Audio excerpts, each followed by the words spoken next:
सभी का हमारे चैनल पे स्वागत है। आज के इस वीडियो में हम लोग डिस्कस करेंगे हमारे राष्ट्रीय गीत, भारत के राष्ट्रीय गीत वंदे मातरम के बारे में। तो जितना भी इसका हिस्ट्री है, जितना भी इतिहास है इस गीत का, किन्होंने इस गीत को लिखा है और इसके बारे में जो भी रिलेटेड बातें हैं वो आज के इस वीडियो में हम लोग जानेंगे। चैनल पर नए हैं तो चैनल को सब्सक्राइब और शेयर ज़रूर कर दीजिएगा। आपने अगर हमारा पिछला वीडियो नहीं देखा है जिसमें हमने तिरंगे के इतिहास के बारे में डिस्कस किया है और हमारे राष्ट्रीय गान यानी जन गण मन के बारे में डिस्कस किया है, तो वहाँ जाके चैनल पर आप लोग देख सकते हैं। और इस वीडियो में हम लोग डिस्कस करेंगे वंदे मातरम का। तो वीडियो को लास्ट तक देखिएगा, चैनल को सब्सक्राइब शेयर कीजिएगा। तो वंदे मातरम जो हमारा राष्ट्रीय गीत है भारत का, वंदे मातरम को बंकिम चंद्र चट्टोपाध्याय द्वारा संस्कृत बंगला मिश्रित भाषा में रचित इस गीत का प्रकाशन सन 1882 में उनके उपन्यास आनंद मठ में अंतर्निहित गीत के रूप में हुआ था। इस उपन्यास में यह गीत भवानंद नाम के सन्यासी के द्वारा गाया गया। इसकी धुन यदुनाथ भट्टाचार्य ने बनाई थी। इस गीत को गाने में 65 सेकंड 1 मिनट 5 सेकंड का समय लगता है। सन 2003 में BBC वर्ल्ड सर्विस द्वारा आयोजित एक अंतर्राष्ट्रीय सर्वेक्षण में, जिसमें उस समय तक के सबसे मशहूर 10 गीतों का चयन करने के लिए दुनिया भर से लगभग 7000 गीतों को चुना गया था और BBC के अनुसार 155 देशों द्वीपों के लोगों ने इसमें मतदान किया था। उसमें वंदे मातरम शीर्ष के 10 गीतों में दूसरे स्थान पर आया था।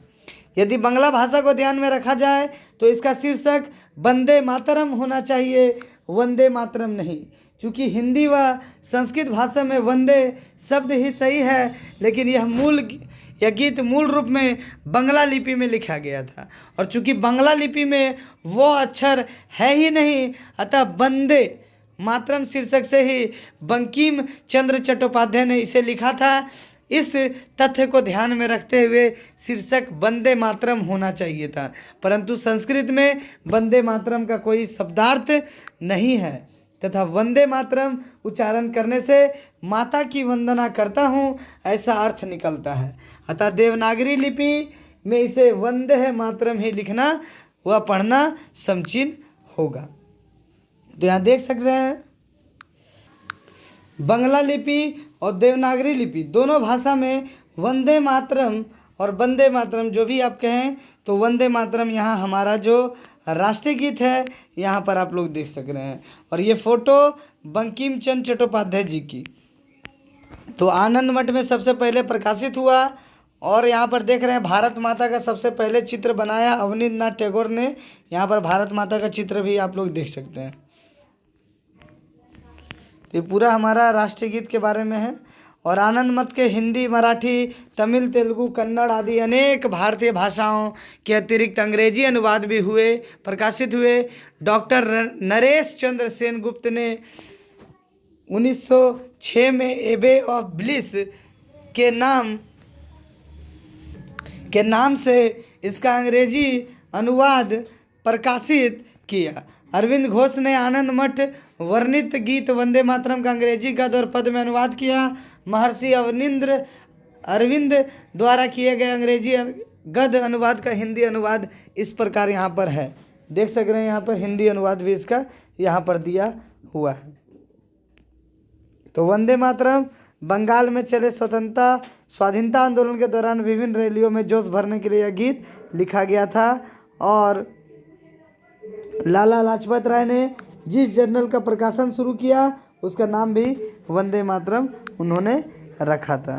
तो राष्ट्रीय गीत के रूप में स्वीकृति कब मिली देख सक रहे हैं। स्वाधीनता संग्राम में इस गीत की निर्णायक भागीदारी के बावजूद जब राष्ट्रगान के चयन की बात आई तो वंदे मातरम के स्थान पर रविंद्रनाथ ठाकुर द्वारा लिखे गए गीत जन गण मन को वरीयता दी गई, तो उसे वरीयता मिली। इसके वजह यही थी कि कुछ मुसलमानों को वंदे मातरम गाने पर आपत्ति थी, क्योंकि इस गीत में देवी दुर्गा को राष्ट्र के रूप में देखा गया है। इसके अलावा उनका यह भी मानना था कि यह गीत आनंद मठ उपन्यास से लिया गया है, वह मुसलमानों के खिलाफ लिखा गया है। इन आपत्तियों के मद्देनज़र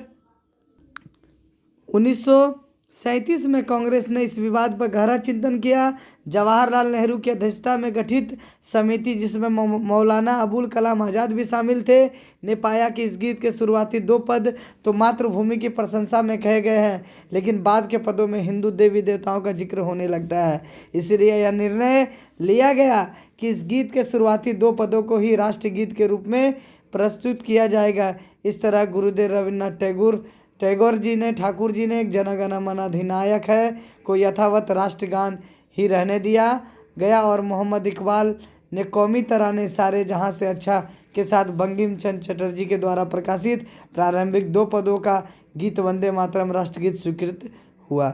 स्वतंत्रता प्राप्ति के बाद डॉक्टर राजेंद्र प्रसाद ने संविधान सभा में 24 जनवरी 1950 को वंदे मातरम को राष्ट्रगीत के रूप में स्वीकार कर अपनाने संबंधी वक्तव्य पढ़ा, जिसे स्वीकार कर लिया गया।